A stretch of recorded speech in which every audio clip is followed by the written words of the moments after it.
지은 책입니다. 우리가 근대사에 대해서는 학교에 다니면서 정말 제대로 못 배웠습니다. 해방 이후부터 박정희 전까지 이 역사가 다 사라져 버렸습니다.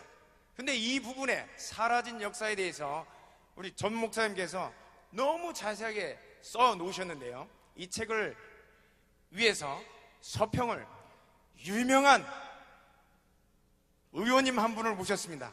이 나라의 뚝심의 대가이자 정말 이 나라를 추락추락 하셨던 김무성 의원님을 소개하겠습니다.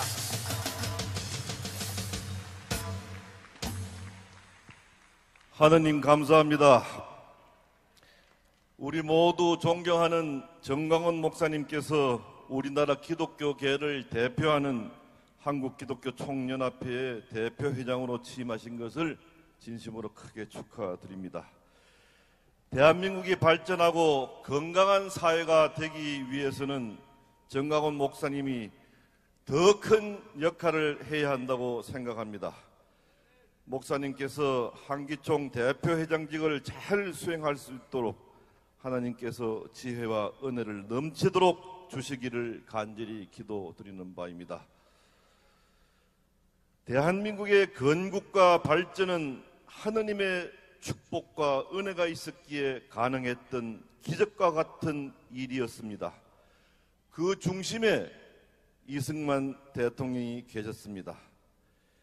이승만 건국 대통령께서는 대한민국이 자유민주주의와 시장경제의 길을 채택해 해서 번영의 기초를 닦았고 한미동맹을 통해 우리 국민이 안심하고 살 수 있는 안보의 방패를 마련해 주셨습니다. 역사를 돌이켜보면 광복 직후인 1940년대에는 마르크스 사회주의가 득세하던 시기였었습니다. 당시 많은 사람들은 사회주의, 공산주의가 인류의 미래라고 생각을 하고 있었는데 우리가 잘 아는 아인슈타인 박사도 1949년에 사회주의가 미래다라는 글을 발표할 정도였습니다. 1950년대에는 전 세계 인구의 3분의 1 이상이 사회주의 체제에 살고 있었습니다. 이승만 대통령은 이러한 상황에서 미래를 보는 예지력을 가지시고 자유민주주의와 시장경제 체제를 대한민국의 헌법 정신으로 채택하셨습니다. 광복 당시 북한이 남한보다 더 잘 살았었고 그러나 지금 북한은 완전히 망가져서 북한의 경제력이 대한민국의 43분의 1에 불과합니다. 여러분, 이것은 하나님의 역사였습니다. 자유민주주의 시장경제 체제를 채택한 이승만 박사의 결단은 40년, 50년의 앞을 내다보며 우리 대한민국의 운명을 바꾼 하나님의 계시였습니다. 지금까지 한반도가 전쟁이 없는 평화를 누릴 수 있는 것도 이승만 대통령께서 든든한 안보 보험은 한미 동맹을 만든 덕분이라는 사실을 우리 모두 기억해야 합니다.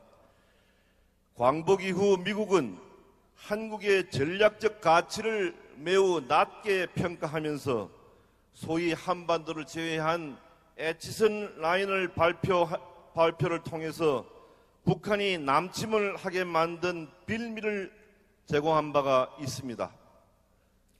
그러자 우리 이승만 대통령은 한국 전쟁 기간 중에 미국을 설득하고 끌어들여서 한미 상호 방위 조약을 체결했고 지금까지 혈맹으로 굳건하게 한미 동맹을 이어오고 있습니다. 이승만 대통령께서 우리나라를 위해서 얼마나 미국을 괴롭혔던지 미국의 아이젠하워 대통령은 이승만은 우리의 친구가 아니라 적이고 왼수다라고까지 했습니다. 미 8군은 이승만 제거를 위해서 에버레디 계획까지 수립했다는 사실을 우리는 알아야 합니다. 한미 상호 방위 조약이 가조인된 다음 날인 1953년 8월 9일 이승만 대통령은 대국민 담화에서 이렇게 말씀하셨습니다. 이제 한미 방위 조약이 체결되었으므로 우리 후손들은 앞으로 누대에 걸쳐 이 조약으로 말미암아 갖가지 혜택을 누리게 될 것이다. 한미 양국의 공동 노력은 일부 침략자들로부터 우리를 보호하여 우리의 안보를 오랫동안 보장하게 될 것이다. 이렇게 말씀하시면서 왜 한미 방위 조약에 목숨을 걸었는지 그 깊은 속뜻을 밝힌 바 있습니다.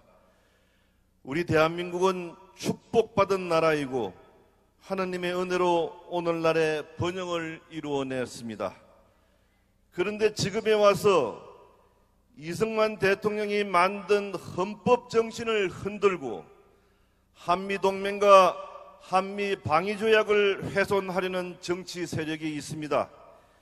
이승만 대통령께서 지하에서 분노하고 계십니다. 여러분, 우리는 전광훈 목사님과 함께 이들과 싸워 이겨서 대한민국의 자유민주주의 체제를 수호합시다. 여러분,